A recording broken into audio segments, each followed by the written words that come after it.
वाक्य तयार करणार आहोत. बघा, इज म्हणजे आहे, आर म्हणजे आहे. जेव्हा एक पेन असते तेव्हा आपण काय म्हणणार? This is a pen. पण माझ्याकडे एक पेक्षा जास्त पेन असतील तेव्हा मी काय म्हणणार? These are pens. जेव्हा माझ्याकडे एक पुस्तक आहे तेव्हा मी काय म्हणणार? This is a book. पण एक पेक्षा जास्त पुस्तक जेव्हा माझ्याकडे असेल तेव्हा मी काय म्हणणार? These are books. चला अजून एखादं वाक्य सांगा बरं मला. सांगा कोणतं? बॅग घ्यायचं, बॅग. बघा, this is a bag.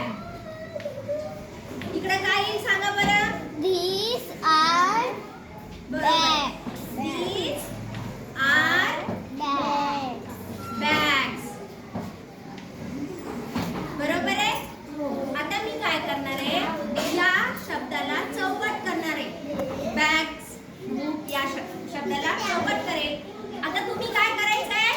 या ठिकाणी वेगवेगळे शब्द टाकायचे आहेत आणि दोन प्रकारची वाक्य तयार करायची आहेत. करणार मग? हो. हा, इथं मी बॅग घेतलं, तुम्ही इथं दिस इज अ मॅट घेऊ शकता. These are mats. Bottle, cat, कोणत्याही वस्तू घेऊ शकता. ट्री घेऊ शकता, फ्लॉवर घेऊ शकता. तयार करून करणार का?